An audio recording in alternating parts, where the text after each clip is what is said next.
Smashbox Labs. Surprise, motherfuckers! We're back. We unfortunately did survive the long, harsh winter. The irony of today's episode is that we decided to come back on a day that Duke is sick, It's a very good time. so he's a bit under the weather. Yeah, if the weather exists at about sea level, I should move the mic closer to you so you're picked up better. but if the weather exists at sea level, I'm the lost city of Atlantis right now. Oh, nice. I feel very weird. Imagine drinking a gallon of maple syrup, but then as it gets down your throat, you realize instead that it is fire ants. Jesus Christ. Yeah. I mean, the worst thing I could think to happen was like you have to get your stomach scoped. Yeah. And I was like, I can only imagine that is sort of the level of what you described to me is like the level of discomfort I would imagine getting your stomach scoped out would be. You know, actually, I've had that done once. I haven't. I've had friends who have had it done. Well, you're the second person I've heard of who's had it done. I've had a lot of weird medical procedures done to me. Mm-hmm. Have you ever had the one where they give you a shot? Yeah, I've had shots. An IV, and it's radiation? No, I have not. Yeah, they filled me with radiation to test where my blood was going. And that was how I figured out I had an intestinal rip. Oh, nice. Yeah, because they were like, once it just goes out into your body, we'll know. And I was like, is that not the most dangerous possible thing to do? Just fill your body with radiation dye, you know? Hey, I mean, it's modern like medicine.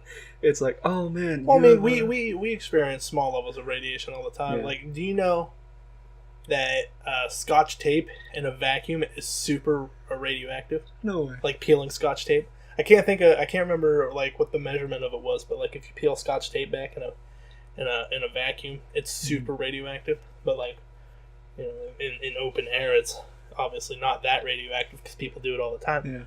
Yeah. But I found that interesting. I was like, so that's probably why they use duct tape on the space station. I found a weird fun fact the other day that I felt had to be bullshit, but I wanted to run it by you. Shoot. Okay, so every time you chew, right? Let's say you're eating fried chicken and you get to a real crunchy bit. The sound it makes, the crunch, is actually when you break it apart, the speed at which it breaks the sound barrier. So it's like a mini sonic boom in your mouth. Is that a real fact or? I read it in a book. Not on the internet. I read it in a paperback book. And I want to say it was that Carl Sagan book, but I could have just read it at like the same time as that book. Yeah. So it's got me. I'm perplexed. I feel like it can't possibly be true. I mean, I showed you the pistol shrimp thing. Sorry, go on. You might hear some cuts. Probably have to cut out Duke's fervent coughs every here and there. I'm giving good warnings, though. Yeah. So he gave me good time to pause there. Yeah. But I can't remember. Oh, the pistol shrimp. Yeah. I showed you the pistol shrimp. I thought that was things. I thought that was a parody thing. Yeah. I didn't think that was real. Turns out it was a real thing. It's actually a thing that this little shrimp man can do. I know. I read a manga, and it's the most racist manga in the world. You know about it, Terraformers. Yeah. And pretty much for context, the bad guy is pretty much the most stereotypical Sambo-looking character you could do. It's Sambo? super racist. Yeah, it's like an old like newspaper character. Oh, okay. And it's super racist. But one of the plot really is that they inject people with bug DNA. Oh, yeah, they're cockroach people, right? Yeah, and the good guys are like other bugs. So like you inject them, and then they get the power. And one guy's a pistol shrimp. Yeah. That's great. I mean, to be fair, crustaceans are sort of like the insects of the sea. One guy's a boxing shrimp or something, and one of those. Yeah. He punches real hard. His shoes. Can you just not, dude? I'm about to kill our cat. There's a paper bag over there. You just need to leave it alone, please. He just needs to. I don't even. Where is it? Where did he find a paper bag? What Is he just hitting the plastic over the door? I don't know. He's a little ass. There's an old unused door outside the house that's just covered up with plastic and it's boarded up and everything because it's a very obvious "do not go through here" sign. Yeah. And the cat's just fucking with the plastic, I guess. I thought it was paperback. Don't do it. Shoot, I will spray you, dude. That one was actually... Oh, he's going back now, man. So what you guys can't see right now is that Gaza is preparing to spray our cat very aggressively. Well, I mean, all I have to do is shake the spray bottle, and he'll get the idea that I don't need to be doing whatever it is I'm doing, because I need to get the fuck out of here. I'm gonna get sprayed. I sprayed myself with deodorant the other day, and I scared the shit out of him. Did you? Yeah, he almost pooped his little pants. Yeah, we do give our cat shoes little pants to wear around the house. That's a bold faced lie. It looked cute in my head, so I said it was real. All right, so there were a couple things I actually wanted to bring up on our first day back. You know, one thing, the first thing is going to be real cool, real nice, real chill. The second thing, I mean the idea that we've had this long break, yeah, and what you had prepared were 5 topics for discussion, yeah, which beat mine by 5 because I brought nothing to the table, and then you came up with a 6th one on the spot here. Yeah, I did. So this is, to be fair, I didn't know if we were ever going to come back. I mean, because we can die. I mean, true. Everybody dies. The sweet embrace of death does call to me. Yeah, but we evaded it this time. Yeah, unfortunately. I mean, we made a hard swerve left when we should have taken that right. But you know, it's all about seeing silver linings. You know, appreciating the little things, as it were. And the question I have for you today is, what is the most noteworthy little thing you can talk about without being a huge asshole or a weirdo? Right? I'm not sure I understand what you're asking. Let's say you go to work, right, and you see your coworkers, and you're like, man, boy golly, I stuck my toes out of my blanket this morning, and it was fucking sick. Can you say that, or are you a total fucking weirdo? That's pretty weird. Yeah. Just because of the fucking sick part. It's like, because you sound like a 90s skater.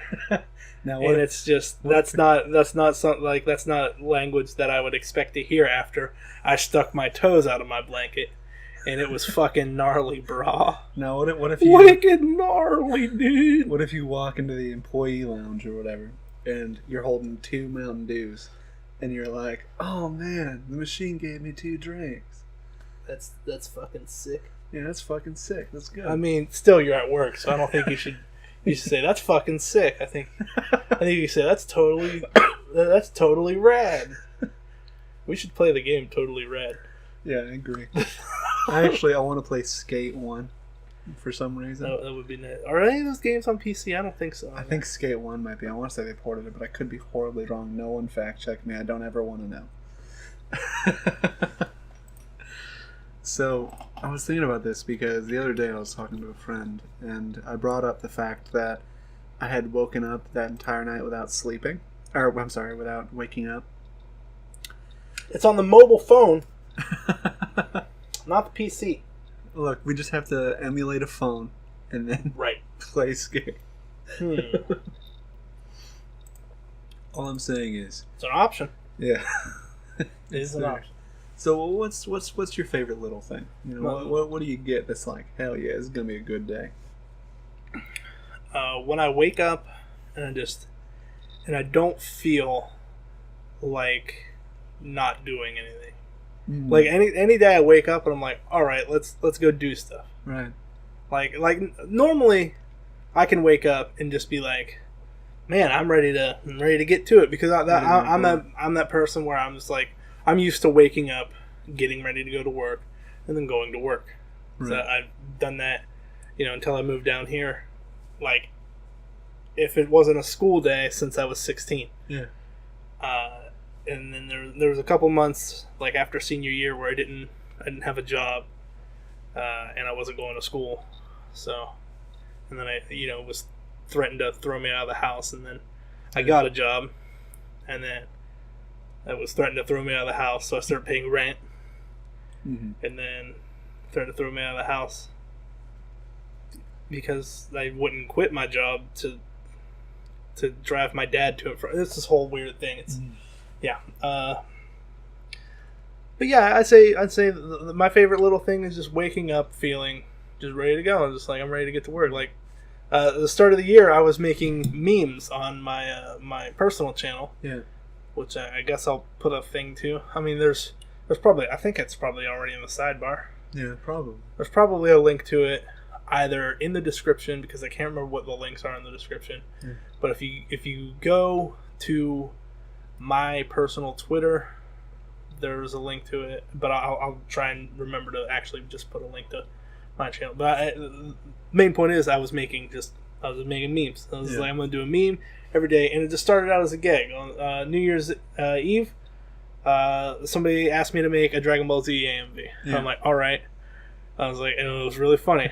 I had a lot of fun making it, and I was like, hey, you got any more ideas? Yeah. And he's like, we'll do this next. So I did that one, and then just it was, some days it was this person had an idea, and other days it's just like, I know what I'm doing today, so I'll do your thing another day. I feel it. See, your thing is way better than my thing.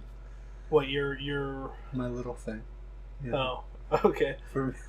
For me, this is a specific example. One day, I was at work, and we have a friend named Alex, and Alex had a box of sodas in there that said Alex's do not touch. And you took a soda. No, see, I restrained myself. Oh, man, but then, I left my cup open. I hope there's no bugs in my soda. But then, you see, Alex has a penchant for a certain snack. Popcorn. Yeah, it's his favorite. Yeah, he do. And he likes it a little burnt. Yeah. He likes it. He eats it at D&D. He sits right next to me. And I was like, it just smells like burnt popcorn. So I ate his last pack of popcorn. You son of a bitch. You're the worst person. And he came in hours later and he said, what happened to my popcorn? Where did it go? And I said, I don't know, man. It's crazy. And I bold-faced lied to him. I ate his popcorn. Alex, if you're ever listening to this, I don't apologize. As soon as this goes up, I'm linking it to him. And I'll be like, Duke admitted to something very, very bad. And I think you need to hear it from him himself. Yeah. I mean, he's never going to tell you right to your face, but... if he ever finds out, I'll happily tell him. I mean... It was more for the gag factor. What? Just you're just like, I'm gonna get to tell him this one day, yeah, and we'll have a laugh about it. What if he's holding a grudge? Like, he finds out you ate his popcorn and he never talks to you again. Was it worth it then, dude? I would say so. I mean, I like Alex a lot, but I think that if someone comes up and they're like, "Dude, you ate my last piece of popcorn," I'm gonna say, "Yeah, but fuck you," and then I'm gonna open another bag right in front of them, and then I'm gonna pull another bag out of my popcorn pocket. Oh, you have a popcorn pocket now, just for the sake of this rudeness. I'm gonna get a pocket square attached to all of my shirts, and it's just, you pull it out, and on the end of that is a little bag of popcorn. It's a fun-sized bag of popcorn. Nice, very, very nice, and very what's the word? Mature of you. Very, very mature. The only problem comes in when they only like exotic flavors. You know, if they're like, yeah, I only like habanero pizza popcorn. Yeah, eat my dick, bud. I hope that's not a thing. I bet it is. I mean, I know there's the salt. Like, we have some of the salt, the ranch popcorn salt. I just put it in mashed potatoes. Yeah. Because, I mean, it's pretty much just ranch salt. Yeah. And it tastes good, mashed potatoes. I mean, and I've been putting it in it since we've gotten this stuff. I like it. We don't have popcorn that often, and when we do, it's normally flavored stuff. And I eat it. Yeah. I fucking devour popcorn. Yeah, you do. I actually had a decent bit of the one popcorn, not the white bag, but I think it's O'Clancy's. Yeah. Or is it just Clancy's? I think it's Clancy's. Oh no, it's the Aldi brand. The thing about popcorn is I only like 3 flavors of it. I like lightly salted or sea salt. You know, whichever. They're the same thing. If people tell you they're not, they are. Cheddar, so white cheddar is included in that, and then caramel. Anything else I don't like. Won't touch it. Saved my life. Movie theater butter. That's kind of like the default. Yeah, that's okay, but you know what I really want. Yeah, so it's like I usually don't fuck with movie theater butter because it's like, what's the point? Yeah, I feel you. Unless you're at a movie theater, and then it's just like you're getting. Oh, I say no butter. Really, no butter? I get just no get plain popcorn. I'm an animal. Jeez. I always take the time to say I'm not an animal, but you know what? Yeah, you are an animal. Beauty and the Beast. But you reminded me of like just a flavor combination that I really like. That's not on a lot of things. Okay. But what it is on is one of my favorite things. Hit me. Cheetos Puffs. And I think you know what flavor I'm talking about already. Oh yeah. The white cheddar or jalapeno. Yeah. I was gonna say habanero, then I stopped myself at ha, so I could have just went to jalapeno. But I stopped myself because I was about to say the wrong thing. You could have also said white cheddar Hardee's. Sorry, Hardee's thick burger. TM. I love Hardee's. I wish they would have their Tex-Mex thick burger like year round, because that was that was the best. That was the best thing. I will say, had Santa Fe sauce on it. The thing was to die for. You guys I don't even know what Santa Fe sauce is, but guess what? It tastes real good. I will say, you guys have sold me on Hardee's over the time. Wow, my voice just changed real drastically. Yeah, it sounds like you need to you've got a little phlegm or something. No, I think something's stopping the inflammation on my throat right now. Oh, okay. It might be that phlegm, but a lot of the coarseness just left, and I'm so fucking stoked right now. You don't even fucking know. Oh god, it opened up my tear ducts a little bit though. Holy shit, this is a weird day, guys. I'm not having the best one, but it's there. Oh god, we're slowly every day drifting. above ground, right? That's what old people used to tell me when I used to carry out groceries. Every day above ground. I was like, that's really depressing, but I guess as long as you're enjoying yourself. It's Cold War references, right? Yeah. No, well, I mean, no, it's just every day that they're not buried because they're they're still alive. I thought it was talking about like a nuclear winter, a horrible fallout and Holocaust that would leave our children scarred for generations. Dude, if you weren't sick, I would slap you right now. I don't want to contract whatever you have. Yeah, I wouldn't want to give it to anyone. That's actually why I didn't go to work today. Oh, so you played hooky from work, did you? you played hooky from work. You stole popcorn. Yeah. Here's the bad guy. We do have a new girl at work. I think her name's Hope. I don't know her last name. You're looking at me like I would know. You were. The look you gave me was like you were waiting on me to confirm, but really you were just thinking of her last name. Yeah, it was like a 1,000-yard stare kind of situation. I wasn't gonna say the last name. I was like, Duke, I got nothing. You gotta. She volunteered to cover for me though, so I felt pretty. Neato burrito. Yeah. Speaking of burritos, there's another thing I wanted to bring up. This one's for a couple days now. I love burritos, but I've never been to Chipotle. And I just feel like there's one in Birmingham. I feel like I'm missing out on like an experience. I actually the other day I took down an order. Sorry, I was about to say my thing. And you're fine. I was so excited, dude. I took down an order for a white. It's sour cream, white salsa, chicken, white rice, and I think tortilla chip. And I want to try it real bad. Go on. You took down an order. In anticipation of the day I finally go. Really? Yeah. Well, the only place I've gone to that's not Taco Bell for a burrito is a place called Moe's. Apparently they're popular in the South. I never saw one in Ohio, but I've never seen one down here, but I think it's called Moe's. It could be Joe's. I don't know. Burrito Joe's? Burrito? I don't know. That might be it. Go on. I have no idea. I used to live in the Mobile area, and I went to a high school down there. And for passing the graduation exams, or if you passed any graduation exam, any at all, yes, the the first or second day after the results were back, we got called to the football field, which I was a little familiar with at the time because I played spring ball down there. Right. Horrible team. I feel like I can't say the name of the school I went to now because I'll get flack. But I went out there and they're like, well, if you passed a graduation exam, you can go to the football field at lunchtime for burrito. And I was like, well, what if I pass all of them? Yeah. We're like, well, I mean, yeah, you have to pass all of them. I was like, no, but I passed all of them. First time. Do I get this is my first try. That's why I was like, do I get 5 burritos? Can I bring a friend? They're like, oh, I think if you pass all of them, they actually give you 2 burritos. I was like, seriously? I was like, seriously? I was like, yeah, but there's like a variety of burritos to choose from. I'm like, awesome. So I got a steak burrito, I got a chicken burrito, and they were both chicken burritos, but they were both really fucking good. That was a roller coaster ride. That was a Hawaiian roller coaster ride right there. I mean, I was like, this is really, like, I don't like black beans. Yeah. There were black beans in it. Still liked it. I think that's the magical part about burritos. It's like, it can have stuff in it that you don't like, but, like, it just works in that burrito-iness. Yeah. Like, we watched that iDubbbz video. I don't know what kind of burritos those are that he ordered with the cheesy fries and, like shredded meat in it. Like shredded steak. I was like, that looks delicious. Yeah, I need the hell out of that. And the burritos, a lot of those were over £1. Yeah. I was like, I'm all about that. I mean, that's carne asada. Right? Carne asada, is that what it's called? Yeah, I think so. I know I'm a fan. I haven't tried it, but it's potatoes, I can't cheese, tell I'm a fan and by beef. looking at it. Yep, exactly. So there's no way you can't fuck that It's up. a trifecta. Yeah, you guys don't know this, but I shared a thing this morning on Facebook.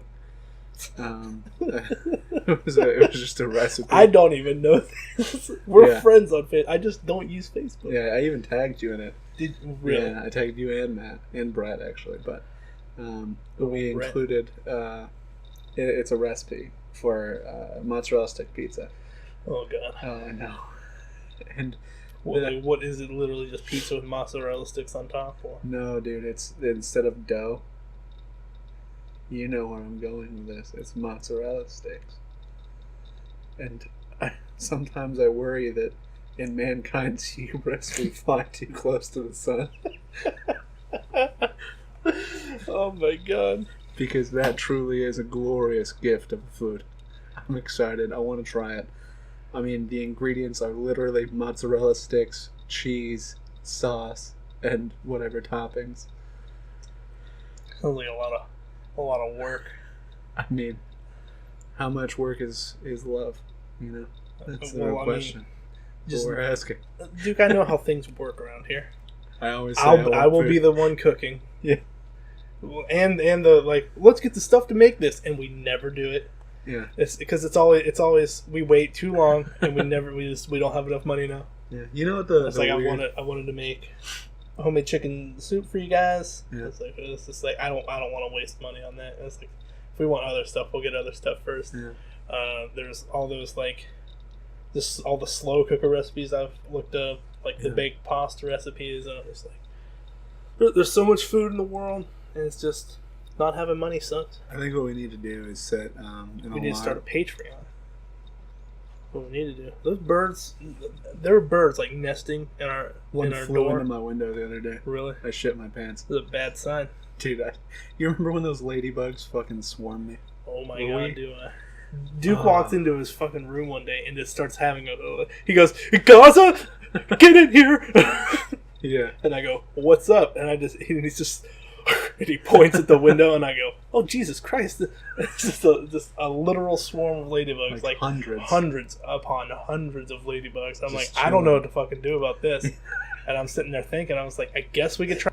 So I cut like a rough piece of cardboard about the size of the window, and then I used ventilation tape to seal the window, and then they were still getting in.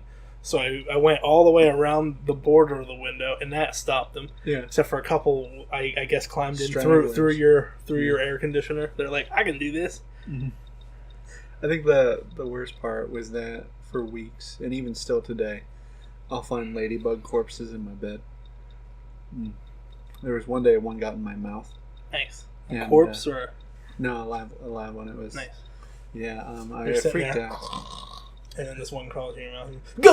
I felt one on my face, and I was like, what the fuck is going on right now? And I go to brush it off my face, and I swipe it into your mouth? Right into my mouth. Oh my god. That'd be the worst thing. I thought, so this is how it ends.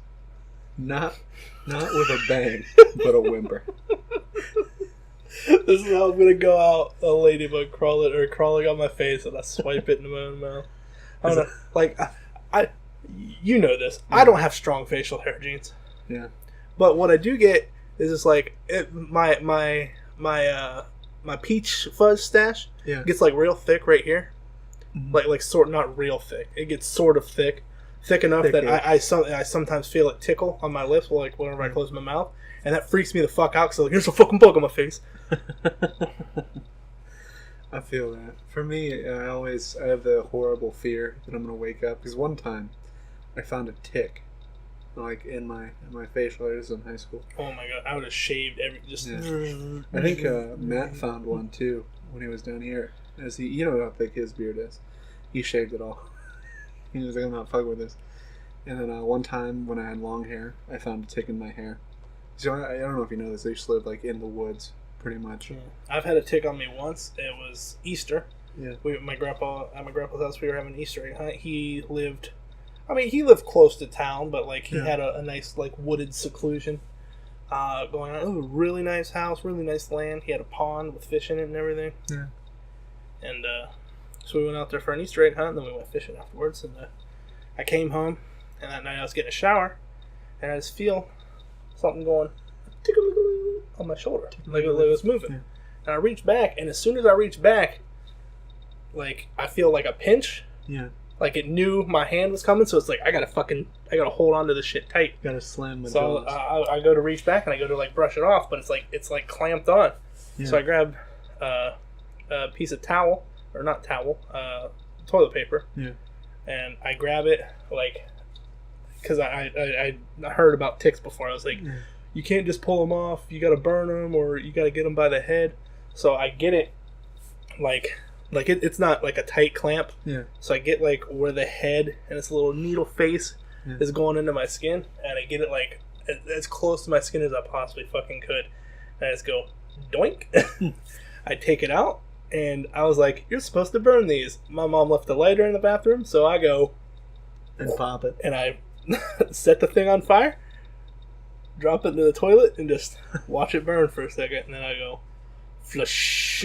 I was so done with that fucking tick. And I was just like, I'm never doing that shit again. For me, I've always been of this school of thought where what I do is, if it's on my skin, I don't care. One time one was on new oil. And so what I did was I took a lighter and I just slowly bring it closer and closer to the tick, because it'll just detach. And then I just flush it down the toilet when it detaches. One time, though, one held on to my skin, and it popped. Nice. Yeah, I laughed pretty fucking hard. This one was just on my arm. And I'm glad that's the only, like, cause talking about them now, it's just like I'm starting to get the like heebie-jeebies, yeah. Just like I can feel my skin crawling talking about them. But that's my only run-in ever. Except for seeing one, and we got to look at it through a microscope. It was dead. It was like dehydrated. We had to look at it through a microscope, and that's where, like 6th grade camp, that's where I learned how to deal with ticks through the fire and flames. Do you ever think about like old time doctor remedies like bloodletting? Just stick some leeches on you. Yeah. I'll get rid of your erectile dysfunction. Yeah, I mean, you may not know this about me, but a long time ago, I was actually a doctor in medieval Europe. I had my own mask and my own staff, and one time this family came to me and they said, "Sir, our son is having horrible bouts of fever. What can you do?" So I grabbed a jar of pickles, 3 caterpillars, and a little ball. And I went to him and I put all of it in the jar of pickles, and then I just beat him with the jar of pickles until eventually the juice came out on him and just went all over him. And I said, "Your son has sweated out his fever. He is fixed." And then I went back with my staff and I just carved out my living as a medieval doctor, and that was my life from 1994 to 1998.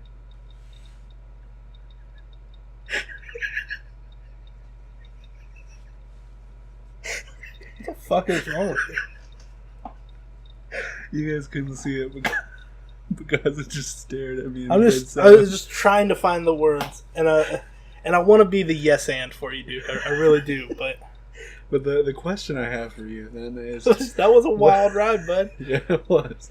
But if you were a medieval doctor, right, and you didn't know what the cure for something was, let's say someone comes to you and they're like, "I have the stomach flu." What do you tell them? What's the wackiest bullshit you can come up with that you're pretty sure people would be dumb enough to believe? Just punch him in the stomach. Real hard. I'm resetting your diaphragm. This is going to hurt. I give them a little piece of wood to bite down on. I make them hold their arms out like this, and it's like, you can't drop them. No matter what, you can't drop them or I got to do it again. And they go, "All right, do me." And I just, boom, right in the stomach. And if they drop their arm, they go, "Oh, even a little bit." I'm like, "Oh, got to do it again." If you really wanted to get better, God would make you better. You know, I feel like the best thing to do for stuff like that is Well, no, if it seems like it's gonna be something that I could catch, I go, you're cured. I just like, I'm a wizard, by the way. It's like, people believe that shit, right? It's medieval times. There's wizards all over the place. No, here's the thing. I mean, I've never casted lightning bolt, but that's not my kind of magic. That's not my school. I'm a divination wizard. Yeah. Here's the thing. If you went to medieval times, which I have been, and oh my god, is that one of my favorite places on the planet? Do they have wizards? No, they did not. So they're actually... There's no guy sitting there throwing blue beanbags at somebody yelling, "Lightning bolt! Lightning bolt! Lightning bolt!" Have you seen that video of those two people pretending to be Roxas and Sora from Kingdom Hearts? And they just go, "You're a nobody, and you're a faker." It's so fucking good. I have not seen this. At one point, the Sora guy just throws both of his hands out, and he goes, "Dual wield." Shit, you freaked out, bud. He was having a good time, and then I petted it. I like scratched the back of his head, and he just whips around real fast, and he's got his claws out, and he's ready to attack. Very aggressively, might I add. Yeah. You shouldn't have scratched his head that badly, that aggressively. I'm sorry. But, Was this your witch doctor's topic? Oh, no. I was gonna say, 'cause I was very confused where this came from. My witch doctor thing is like shit like Dr. Oz and all that stuff. Oh, fuck Dr. Oz. Exactly, that's what I'm thinking. Because it's like, at what point is he just marketing, hey, fat women, you don't have to be fat anymore? Buy this pill. Yeah. Hey, here's the thing. My mom bought into that shit. She bought it pretty Dr. hard. Oz stuff? Yeah, she bought like the acai berry pills. Oh. And she's like, these are gonna make me skinny. Yeah. And it's just like, well, I mean, yeah, because I guess you're gonna if you do that. Yeah, if you starve yourself. I was like, that's not. I mean, that you could also just not eat. You don't have to buy a pill from a guy on the telly. Yeah. And instead, I feel like most people who they see that shit, they don't read the fine print 99% of the time. So you have to also do exercise. It's like, what? They didn't tell me that. Well, yeah, because if I told you that, you wouldn't buy it. My favorite thing in the world is a video of it's like a Dr. Oz style show, and this doctor is trying to tell this woman, he's like, you don't have to be fat. You can just will yourself to not be fat. And so he's probably one of those guys. Just like when you're getting raped, your vagina can just shut down.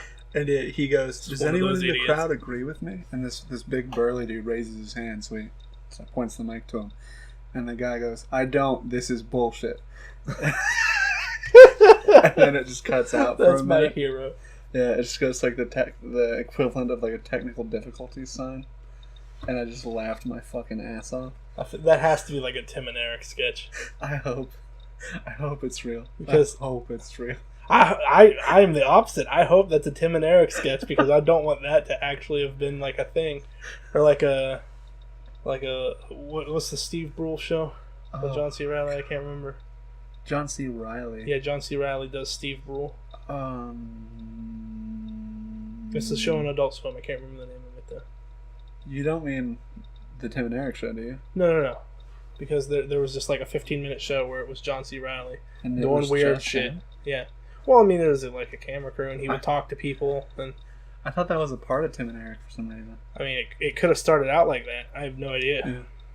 Yeah. I haven't watched a lot of Tim and Eric because as a kid, I was like, "This is stupid." Yeah. I'm like, now it's like I sort of get it.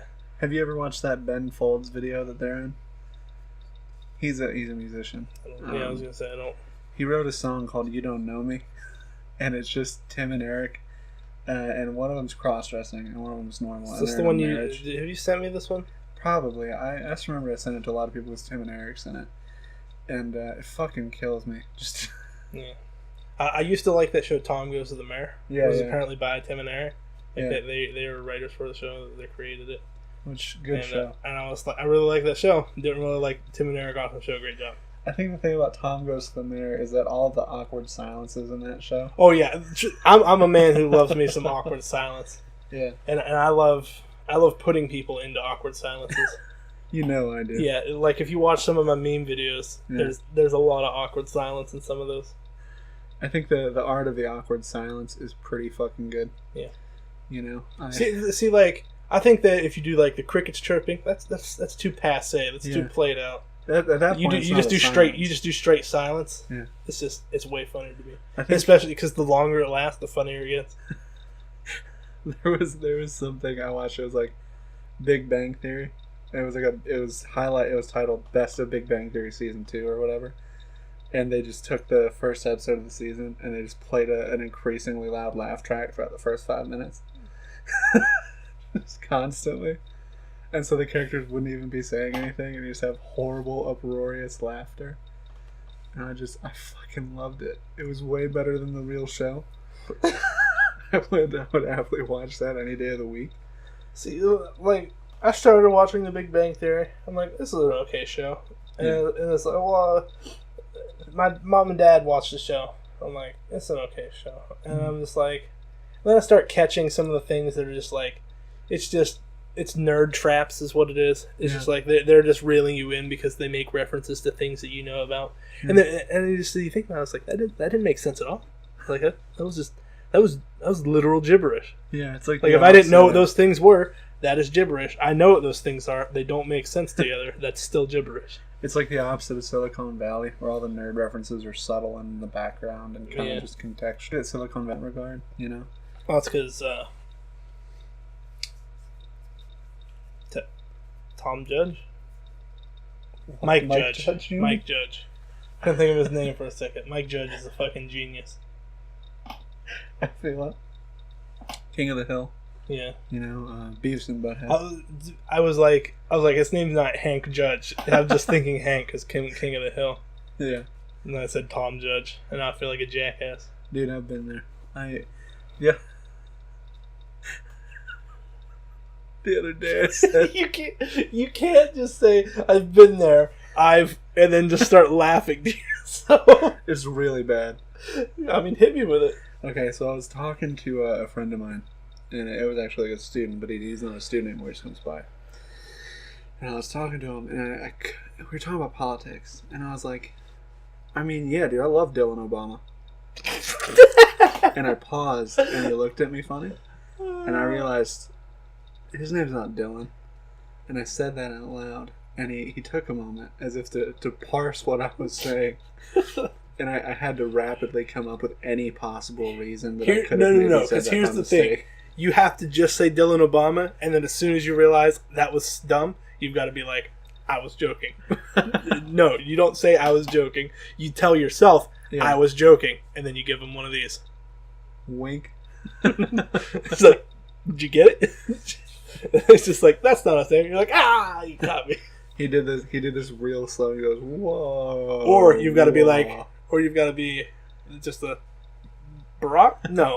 Nobody voted for somebody named Barack. No one in America? I'm not buying it. You remember that Barack Obama book I was reading like a month ago? The Legacy of Barack Obama? Yeah. I didn't know if you caught the title, so I wasn't going to throw it out there, but... you thought it was missing, and you sent me a message on Discord asking, hey, is my Barack Obama book in my room? And I go, The Legacy of Barack Obama, ? And you go, yeah, that's the one.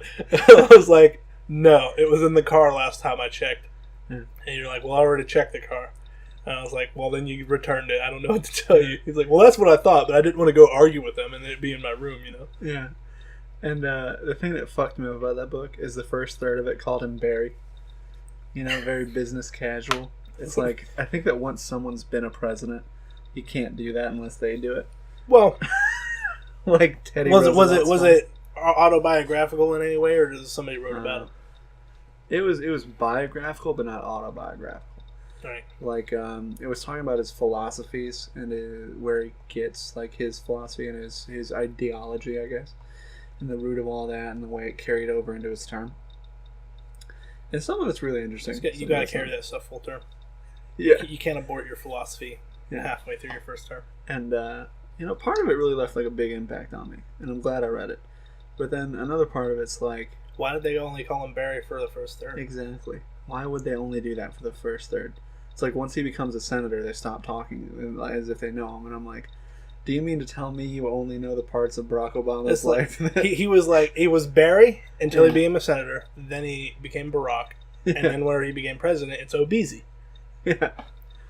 I was really confused. I was kind of hurt and wounded.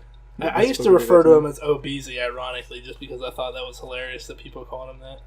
When I didn't like Obama, when I was an edgy teenager, I constantly referred to him as Barack H. Because I'm the worst.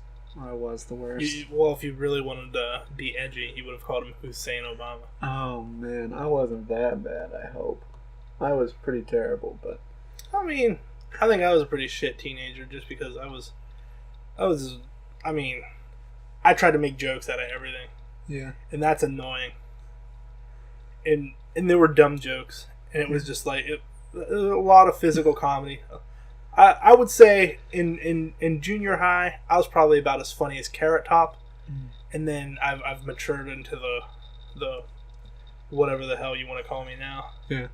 I've grown old enough to know that I can't really put myself on a scale because, there's just, it's like a river delta, you know? Yeah. It's like here are things that are kind of funny, but they're funny because they're stupid. Yeah. And then so you get into like all these different kinds of really funny comedy. Types of comedy. Yeah. Like Tim and Eric. That's one kind of funny I didn't get as a child. Yeah.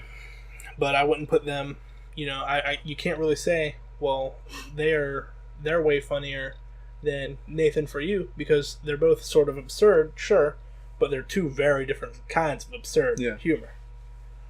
I agree. I think that one thing about my personality... They had actual feces in that fucking frozen yogurt. And a bunch of people are like, there's feces in this yogurt? I'm gonna go try it. This yogurt kind of tastes like shit. Oh, no shit. There's shit in this shit.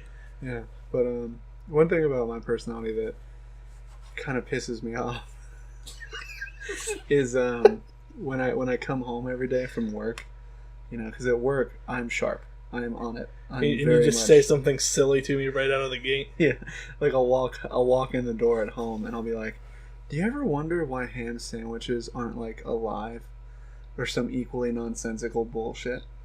But then at work I'll be talking about like Austrian economics and like Keynesian theory and shit. You're a cunt. Well, yeah, but also no. Well, and it's like, well, I'll bring up really like advanced concepts and theories and interact with literature in a meaningful way. At school, or at your job, you are high concept sci-fi rigmarole. Yeah. At home, you are the Three Stooges at best. No, because the Three Stooges are like the pinnacle of physical comedy. You're, well, I'm sorry, Mr. Top, to use your name again, but you are Carrot Top. Oh, because you're only funny because it's stupid. That's rude. Carrot Top, he's the... I can't praise Carrot. Okay, you're not gonna defend Carrot Top? I was gonna say he's the king of prop comedy, but he's nowhere near. He's not even in the royal family of prop comedy. He's like middle tier. You know who's the king of prop comedy? Who? Just because very technically these are props. Are you gonna say Jeff Dunham? I was gonna say Jeff Dunham. I was Congratulations! Come on down, Jeff. You just won Gaz's king of prop comedy award. I might edit something together just to be like a cheer. I was like a fake trophy for the king of prop comedy, but I don't know how much I'm gonna get into this. I feel it. If I have to edit out a bunch of coughs. I have been. I've been trying. You've only had like 2 so far. Yeah, I'm very, very happy for that. Well, my eyes have been watering like a motherfucker that I don't know if you can tell. Yeah, it has, because it made me want to punch you in the face for crying. Yeah. Give you something to cry about. Bam. Really, all you gotta do when you see someone That's my dad. crying. I'm sorry. That's not who I am as a person. There was a theory I read one time that said, if you see a kid crying, give him something to cry about. By the dean of the School of Hard Knocks. Is it Rob Van Dam? It's RVD.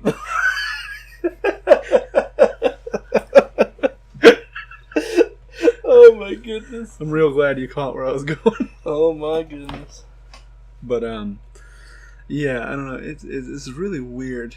Dude, we're like 45 minutes in. We should get to some more of these talking points. Yeah. So the next one I want to bring up is funeral food. A friend of mine actually at work. You skipped the witch doctors. Oh yeah, we kind of talked through it. But my friend at work brought up his grandma, and I actually wrote this in my little notebook that I keep. But it says he said, I hate my grandma. And I said, why? And he goes, well, she just makes funeral food. And I said, what the fuck does that mean? And he goes, say I've got a cousin, Bernice, and we'll just say her name is Bernice, and she gets sick. Grandma immediately says, well, I gotta go get to baking a chicken. And, the first question is, why? Well, she gonna die. So his grandma makes food for the funeral, preemptively. Jesus! Yeah. That's gotta be some kind of dementia. That's not normal behavior. And my first thought is, if you're making funeral food, or rather, if you're receiving that lady food, just wants to cater her own funeral. That's gotta be it. At what point do you think you would get food from this grandma, and you wouldn't be offended? What's the food that gets a pass on funeral food? What food cannot be depressing enough to make you feel like, oh, Aunt Bernice thinks I'm gonna die, or Grandma Nanny thinks I'm gonna die?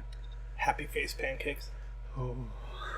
And I hate pancakes, but I'd look at that and I'd just be like, God damn it. Can't be mad. Yeah. Can't be mad, Nana. I was thinking about it for a long time. Also, just anything that's really good. Like, if it tastes good, that's all I care about. Have you ever had Johnny Marzetti?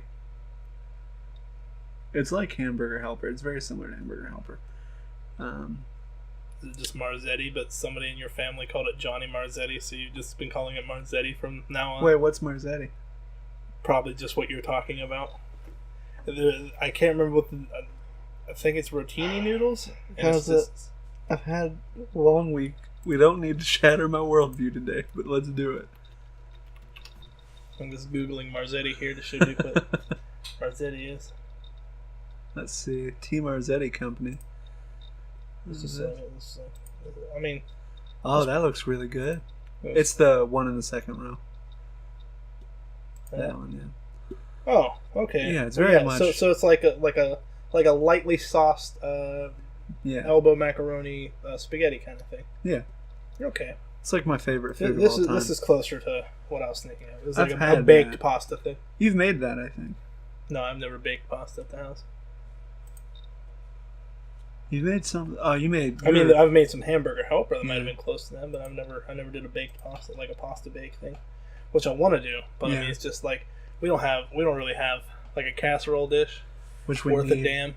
And every time I think, hey, we should go buy one of those disposable ones so I can make like meatloaf or something, we never do it. Yeah, I would say let's do it this month, but God knows I'm not getting enough fucking money this month. Yeah, but I mean, it's pretty close. I see it, yeah. For the listener, it's basically elbow macaroni noodles, ground beef ground into tiny chunks, and then it's got classic like tomato sauce ingredients, but it's a very light sauce. You can hardly really tell there's sauce on it. Yeah, it's in fact sometimes what my mom would do is she would make it so instead of being sauce tomato, it's more like diced or pureed tomato. Which I'm a fan of that actually. I didn't think I was ever gonna be, but yeah. I mean, I don't really like whole tomato. It is because weird. it's off-putting to me. It's disorienting. Yeah, because it looked like chunks of blood, like people. Well, I was not gonna say chunks of blood, but like the people thing. Yeah. I get that because like anytime I've ever seen like a really bad wound, it's looked like that. Oh. Yeah, so it's like. But also Marzetti is also a company because I used to stock this shit, the Marzetti original slaw dressing. And I always thought that was a weird. I was like, but it's an Italian name. I'm sure that like there's just an Italian dish named after these Italian names, like. Or maybe the family. There's gotta be somebody in Italy. Their last name is Spaghetti. There's gotta be. I know. There's a guy on Twitter I follow. His name is Timothy Pizza. Allegedly, his real last name. You don't believe me? I do, and that's the worst part. I'll love me some Timothy Pizza. I wonder. I haven't actually seen his tweets in a while. I wonder if he's still on there. Do you think he killed himself? I hope not. He seemed like an alright guy. Let me go to my Twitter. I'm sure. He used to tweet some. He's a stand-up comedian, and with a name like that.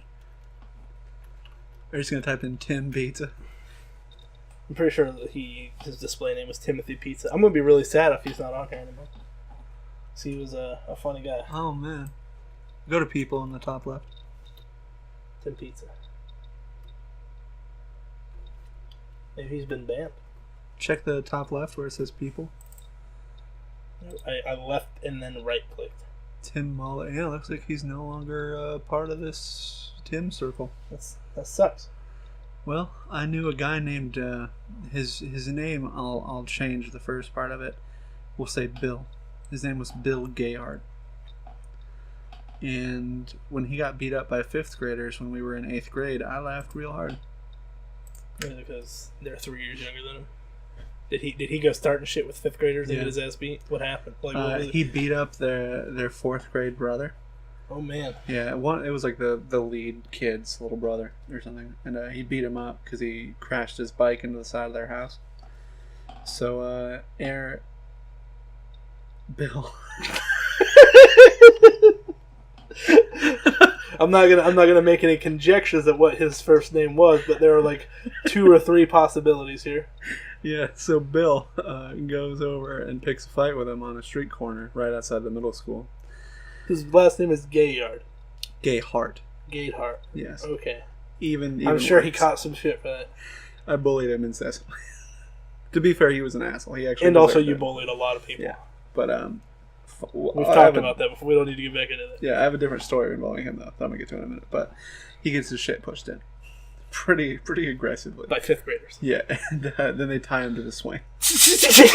What kind of cartoon shit is that? Yeah, they used the chain of one of the swings to like tie him to another swing. Oh my god! And they couldn't get him to the pole because they're 5th graders. They don't want to do anything, so they just tie him up in the swings. And he was there for like an hour before his mom was driving home from work and saw him.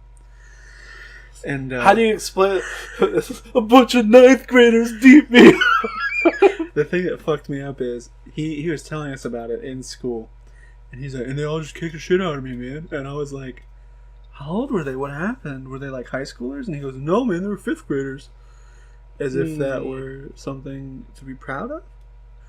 As if there being like 3 of them or something made it any better. And this is the same kid who one time I shoved all of his books off his desk. He graped me. Do you know what? You would put a grape on someone's seat and they'd sit on it. It looks like they pooped themselves. So I don't feel like that is what that would look like. See, I didn't think so either. I didn't think it was very funny when he graped me. So I threw all his shit off his desk. And I said, if you ever fucking grape me again, I swear to God, I'll fuck you up. And then he cried, and he went to the principal, and he said that a girl did it. And this girl, Reagan, gets called to the office, and she's like, I didn't do that. And he's like, who did it? Did the graping or yelled at him? Yelled at him. Oh, really? Yeah. Why? And bullied him and threw his stuff off his desk. And Mr. Durham's like, well, who did it then? And she's like, Duke did it. So he calls me to the office. I'm like, yeah, I did it. He graped me. He graped me right in my butt. Yeah. And he was like, why would Aaron tell me Reagan did it? And I said, I don't know. I guess he's afraid of me or something. Probably because, when he put a grape on my seat and then I sat on it, I threatened to beat him up. I'm going to go out on a limb and say that, Mr. Durham, is why he is afraid of me. Just a little bit of a stretch. And I remember Mr. Durham. This is the same guy who, about 2 weeks prior, I was in his office because my friend Jake told me that apple-flavored Juicy Juice wasn't the best Juicy Juice. So I kneed him as hard as I could in the ding-dong. And he went As down. you do when somebody insults your favorite flavor of Juicy Juice. And he goes down and he starts crying. And then my mom comes to the school to get me out of it. And she's shouting at the top of her lungs. And Jake's like, I don't even know what happened. And it just contributed to this horrible opinion he must have then had of me. Of I was the kid who needs someone else in the ding-dong. And then he said, I don't know what happened. And then I bully some kid and he says someone else did it. And this created a horrible pattern that persisted all year. Until eventually Mr. Durham's like, Duke, do you do things? And I was like, me? No, man, it's always someone else. Jesus. And then I mean, like, I used to get, in junior high, I used to get in hot water. I don't think I ever was called to the principal's office for something bad in high school. Yeah. But in junior high, I was definitely like, I was that guy. Like 7th and 8th grade, I did a lot of shit. I mean, some of it was like deserved. Yeah. I'll say most of it was deserved. Like this kid, he lived close to my cousins, Right. and some of my cousins are like younger kids. They're like 8 and 5 years old. I'm with you. Well, he closes the 8-year-old into his room, locks the door, and says, "I'm going to make you into a girl," and tried to take his pants off. Folks, you can't see it, but I look mighty incredulous. And I was like, I heard about this. Yeah. I asked him about it. He's like, "I don't want to fucking talk about it." And I'm like, well, I mean, that's about all I need. Yeah. So we get off the bus. He gets off a little bit before me. But as soon as I get past the crowd of people, I just dead sprint and just like fucking football tackle him to the ground. Pretty much I came from behind him. Yeah. I got him like around the waist and just lifted him a little bit so he's off his feet and just fucking on top of him and just beating the ever-loving piss out of this kid. Yeah, just he's not at school for like 4 or 5 days. And then like the following Friday, I get called into the principal's office. It's like, hey, he came in here and his mom called in and said that you beat him up. Why? I was like, why? I was like, what? And yeah, he said you just after school last week, you just when you got off the bus, you guys got into a fight or something. And I go, me? Well, no, that's not what happened. And I was like, I haven't talked to him in a while. So I don't know why he would say something like that. He's like, I didn't think that sounded like you. Because this is the first incident. Yeah. And he's like, I didn't think that sounded like you. I'm like, yeah. I was like, well, if I did beat him up, he probably would have deserved it. He goes, well, okay. He doesn't. He didn't catch it. Something actually came to mind while you were telling that story, and it's a good segue, so I'm gonna bring it up. But why? And this is a weird question, maybe. Why is it that in a court case, when someone pleads the fifth, it's not assumed that they have the worst possible answer? Like, am I crazy? But it seems like the only time it would be good to plead the fifth is if you know you're going to incriminate yourself. Because that's what it's meant to do, prevent you from incriminating yourself. Yeah. Doesn't that kind of mean you're guilty? In certain situations, like, an answer to a question can be misconstrued to make you seem like the guilty party. Like, especially if there's something, like, a fact that is gotten wrong that they've accepted as truth. Like the woman hearing the screams while looking. No. Like I was talking about the 12 Angry Men case. Yeah, 12 Angry Men. I was talking about the 12 Angry Men case where, she's like, I saw it through the train that was passing by, and then I heard the scream. It's like, well, how'd you hear the scream if the train was passing? That just doesn't make sense, lady. I just really wanted to be involved in this. It's just awkward. But yeah, I mean, I understand that. I feel like if someone asks the question, did you murder her? And they go, well, I plead the fifth. That is different. That is different. If they ask, did you murder her? And you say, no. That should be your only answer, because if you go, yeah, done. You're done. If you go, I plead the fifth, they're like, okay, he probably did it. And also, I'm sure that the jury is going to look at that and be like, well, he refused to answer a pretty direct question. Yeah. No shenanigans, just did you kill her? I feel like the first question any lawyer should ask in a murder case has to be, did you kill her? Or did you kill him? Just to see what they say. To see if they're... Because some people will plead innocent, but then they'll be like, I plead the fifth. Yeah. And it's like, that's bullshit. He fucking... Yeah. And to me, I was like, I could see myself as a lawyer being like, just tell me straight up, did you not do it? Mm-hmm. Okay? Because that's going to determine which way we go with the case. Yeah. And if you killed somebody, I'm not helping you. You know what show I think you would like? I was like, I would get disbarred. I'd be like, he told me he did it. You would really like American Vandal on Netflix. No. You would. I don't like that guy. Here's the thing. I don't remember his name. He looks like a douche. Well, here's the thing. I don't like him. You also didn't like Nick Kroll going into the league. See, that is totally different because Nick Kroll has redeeming qualities. Yeah, but see, he's also in a good show. In this show, American Vandal, you're supposed to dislike him. Okay. So it plays into what you It's need. like Tom Arnold. But guess what? Tom Arnold has like a long storied career. Why can't I picture Tom Arnold right now? Hot Rod, he's the douche boyfriend. Wilfred, he's the douche I boyfriend. thought that was Tom Arnett. Will Arnett. Tom Arnold's an okay guy. I thought of the wrong guy. Tom Arnold looks like Will Arnett with a mustache. We just went through the 5 stages. Tom Arnold, you know who Tom Arnold is? The gay guy in I Love You, Man. I'm pretty sure that's Tom Arnold. That might be Tom Arnold. That's a good movie. I love that movie. I'm pretty sure that's Tom Arnold. But picturing him in my head, I'm about 85% sure. To return to the thing I wanted to segue to, right? Well, it wasn't the 12 Angry Men segue. It kind of is, but let's say you're in a 12 Angry Men situation, right? Well, everybody's so sure, and they're like, "There's no way to get there's no way this Switchblade matches. That's just it matches the exact same description of the one he bought at the pawn shop." And he's like, "Oh, yeah, huh?" And he pulls the one out of his pocket that he also bought a few days before.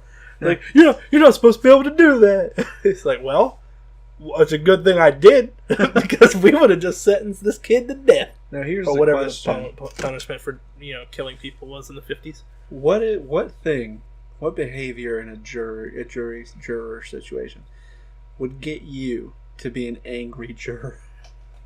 Anybody who says something stupid. I mean, especially in a situation like this, like you're deciding the fate of somebody's life, pretty much. Yeah. And if you have a stupid opinion, like, he just seems like a no good, dirty, rotten kid, and shit like that, like, well, he used to mean mug me whenever I delivered his newspaper or some shit like. I don't remember the exact context of the movie, but if you have some stupid opinion of the kid, like you knew him beforehand, you shouldn't be on that jury.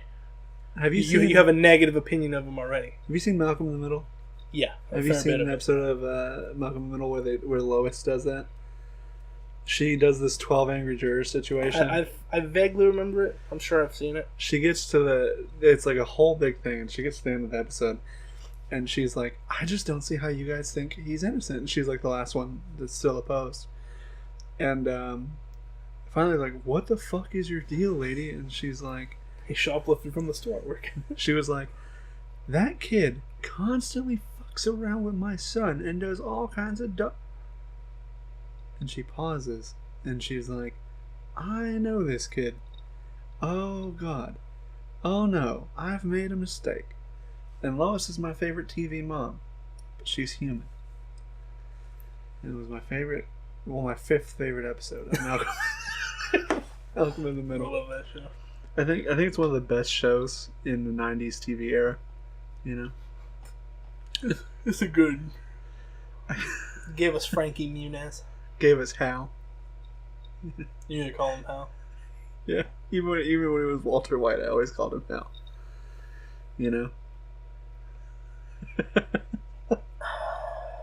Can you blame me? A little bit. I mean, you should dignify him with his name, Duke. I'm not doing it. I love him too much. Did you forget his name, Duke? No. What's his name then? I remembered it. What is it? Brian Cranston?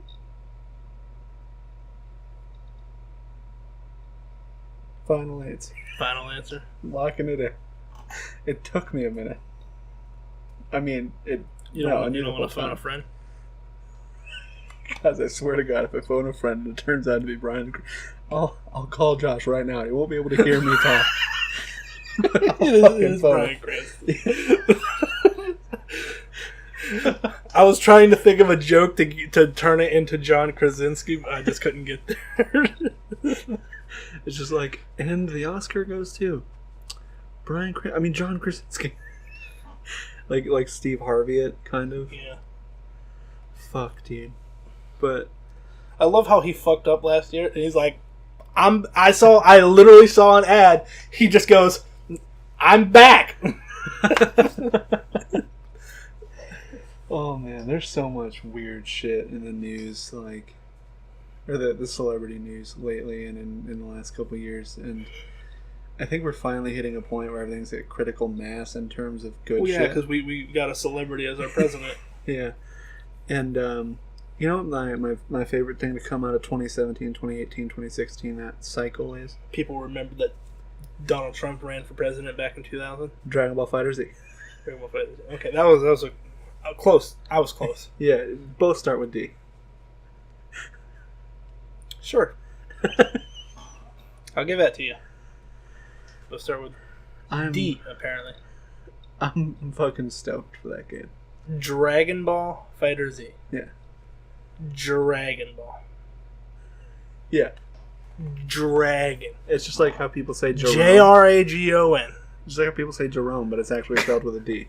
Jerome. You could have went with Django and shit. No.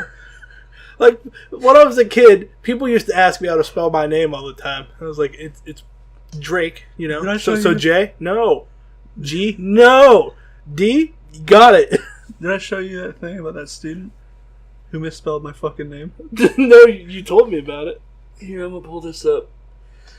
To be fair, he spelled your name the way we used to meme at you and spell your name. Yeah. Well, we use zeros instead of O's. I think the difference is that I had been working actively with this student for 4 hours. I wrote down my email, which has my name in it. Duke Kirk. Yeah. Or no. I thought your email was just Tudor Kirk. I have 2 now. I'm going to have to edit out your email now. God damn it. But look at this shit. You can see where he started to spell it right. And then he retconned the U into an O. No, because it looked like he was going to say D-U-O-K. To me, that looks like he wrote duck. And then people are like, what?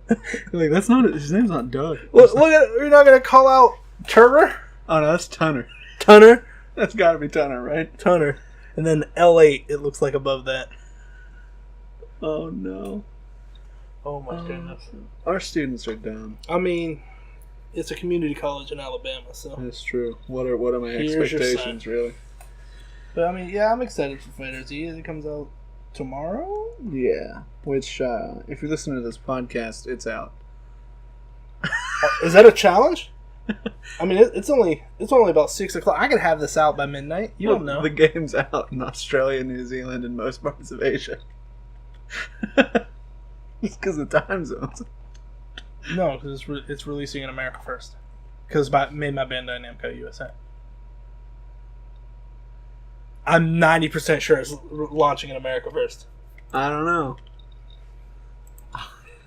know. You might be right, but I hope you're not, just so that I can. But to be fair, technically, what is our 26th over here would be like the 27th and over there. What is it? That might be why I'm confused. So yeah.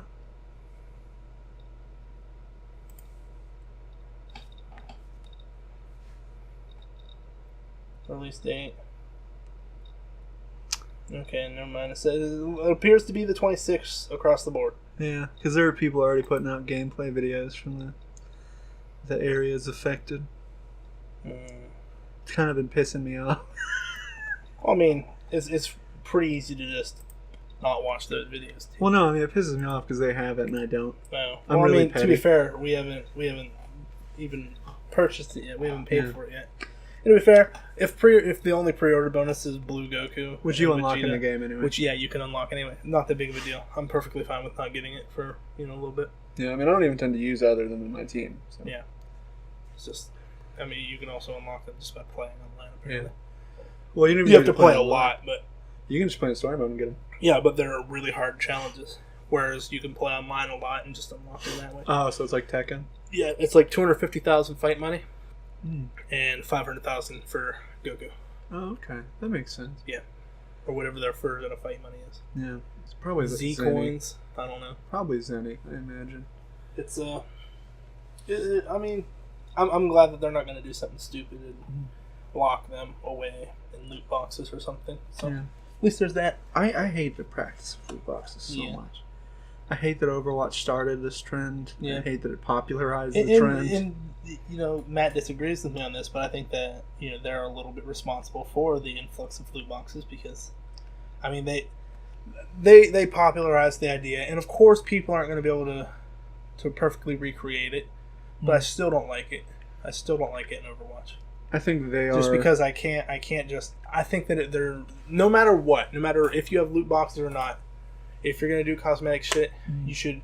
If you're going to do microtransactions at all, you should have the alternative of doing straight cash for goods. That's why I love League of Legends system. It's cash for goods. Yeah, I want something, I can buy something. I don't have to risk it. Overwatch, that's not an option. I think if you have opt-in gambling, it's fine. Yeah. But when it's your only option to get things, at that point it becomes problematic because you know how it is as a kid. I remember being a kid, and I know our friends. They I really want the skin, so I keep buying loot boxes until I get enough money to get the loot box, which they've decreased the chance of you getting duplicates, so you're not getting all that much money anymore. Or B, I get the skin that I want. Yeah, which is going to come first. Yeah, I think it's really frustrating too, because we have a lot of opinionated friends. Yeah. And for me, my opinion is that Blizzard is responsible but not culpable. I don't think they can be held to account for this. I think that they are 100% directly the root cause of it. Yeah. Because before Overwatch, you didn't see this thing happening. You didn't see this happening anywhere. But now, no matter what fucking game you play, you got loot boxes, or even and the thing is, Blizzard's probably not the first game to actually do loot boxes, but they're the first popular game for people to really like and really herald as a really good game to have loot boxes in it. And then people or companies are like, that's our in. Overwatch does loot boxes. We can do loot boxes now. We can do microtransactions. It's okay now. It's okay. But I love the fact that it's backlash immediately. Battlefront 2 getting shit on. Ghost Recon Wildlands getting shit on for it. Or not. I think Ghost Recon's trying really hard too. They're giving a lot of free content, and also loot boxes are like an optional thing that aren't like required. But Shadow of War, absolutely shit on. I'm shocked you haven't mentioned the obvious one. COD World War II. Do you remember their patents that they put out? I forgot. Oh, well, you're going to love this. I remember what they are now. But yeah, the one where it's like, hold on. It's pause. But was it Activision? Yeah. Activision put out the patenting matchmaking to match you, a new player, with people who had these really like high-end rare items, so you would be more encouraged to buy loot boxes. And also, their loot boxes, and to me this is more closely what they're using it for. Your loot boxes are going to be open in the public eye. You're going to be matched with people. Well, that's already the thing. Yeah, but that's what I'm saying. Is that this is more directly them sort of using their patent. Yeah. Is matching people with a lot of high-end gear and seeing them open loot boxes with high-end stuff in it. So like, there you go, buy loot boxes. My least favorite thing about what they've done, I want to say this is true, I could be misremembering. They had one patent where in a kill cam, even if a player didn't have any loot on it, they would fabricate the appearance of it. Really? Yeah. Nice. Yeah. So it's like, we want more money. What's that? That guy didn't have any money? Well, he looks. I think that's part of the patent of like showing, hey, this is the cool thing, and this is how you can get it. Yeah. And it's I don't know about them fabricating it. I mean, it puts on the facade of if that character did have the goods, and they don't. But and then I think I think this one's purely conjecture, but I want to say there was talk of them doing one where it would automatically put on the highest value item in that player's inventory. This was like a possible expansion they were talking about to that patent. Huh. They wanted to do that for some game they were publishing that wasn't Call of Duty. I don't know. I mean, it's sad to see. Destiny 2 has had a really cool launch, but then their microtransaction shit sort of. I like Eververse and sort of Silver pulled the rug out from under themselves there. Yeah, they really did themselves, and that's sad to see.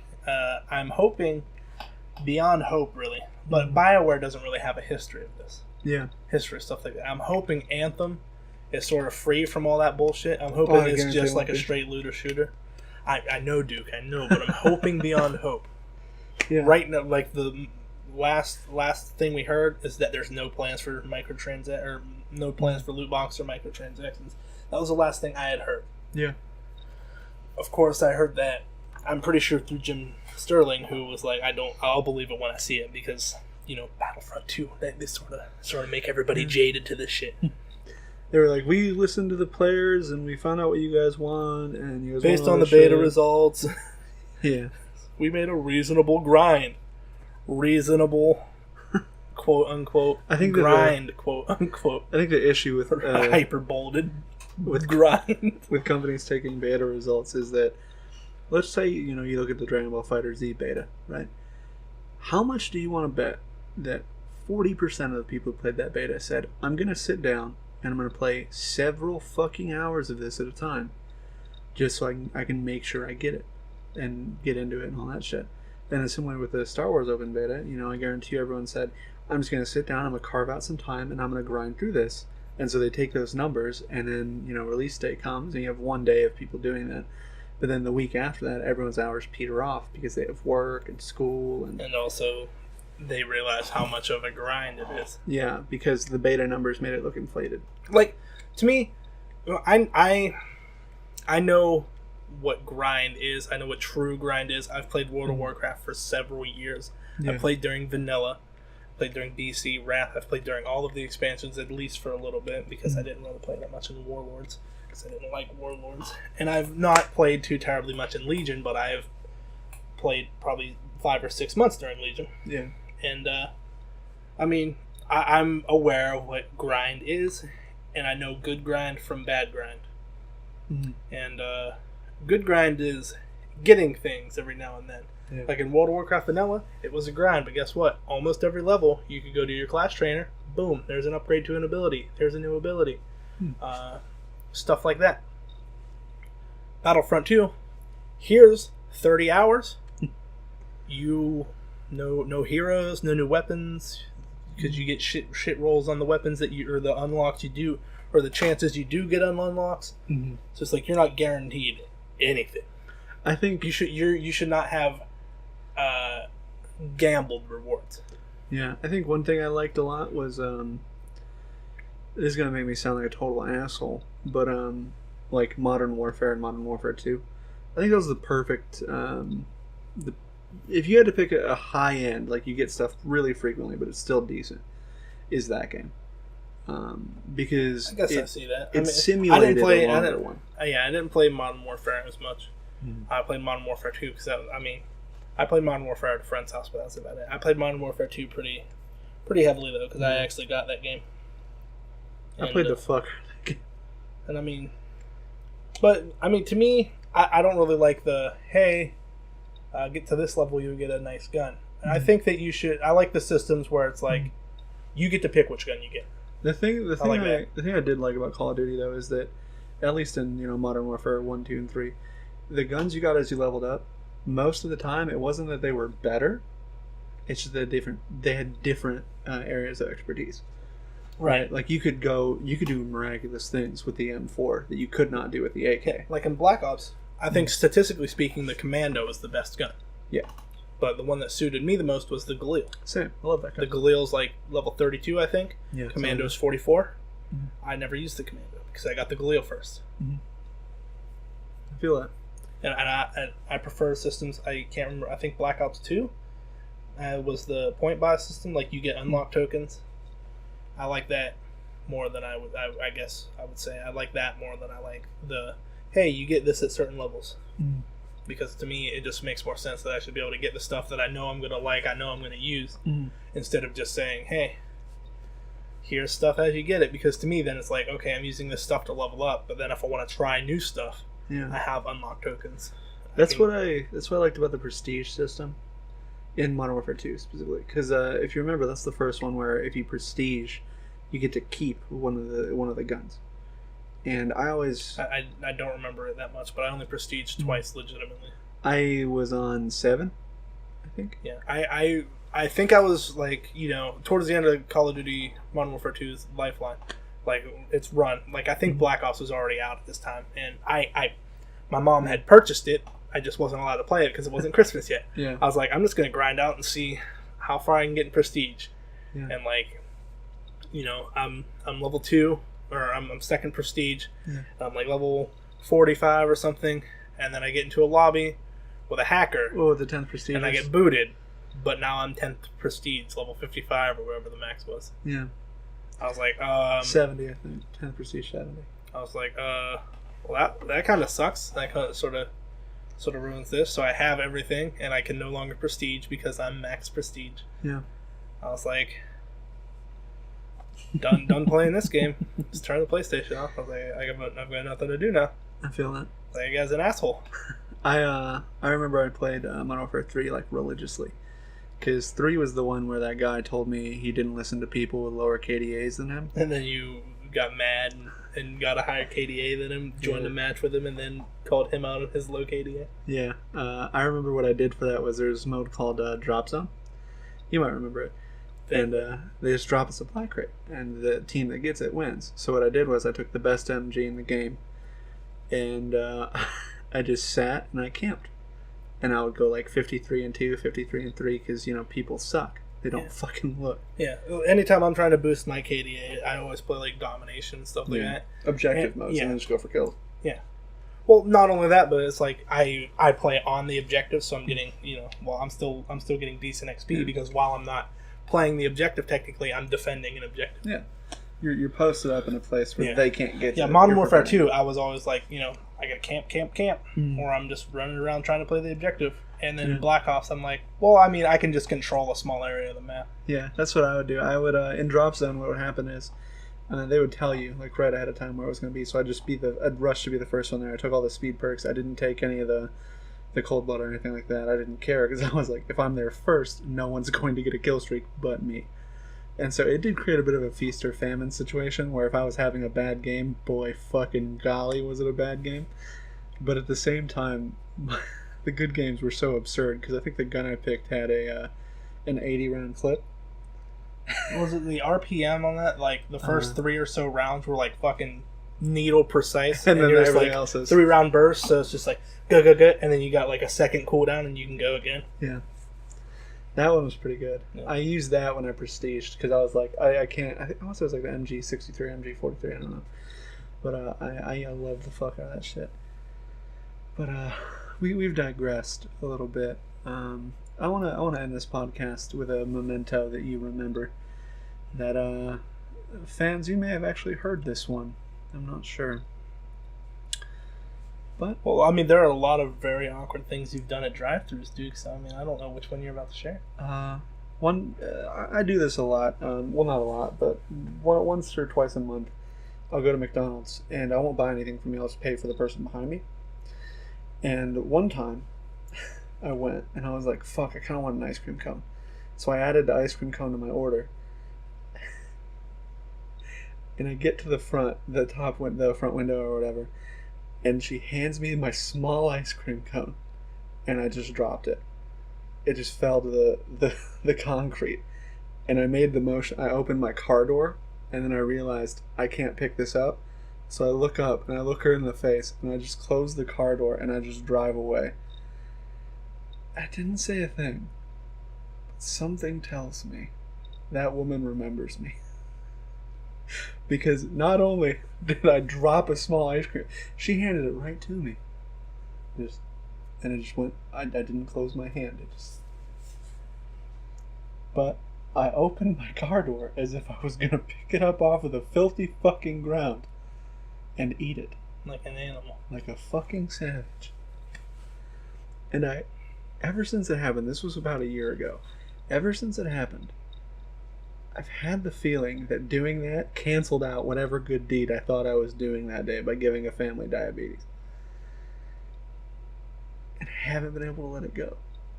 The look of betrayal on her face, the look of betrayal is probably on my face. Can you fucking imagine? Can you fucking imagine handing someone a small ice cream cone and they just fucking drop it? I never saw her there again. Really, Duke, I thought you were going to tell a story about that time you said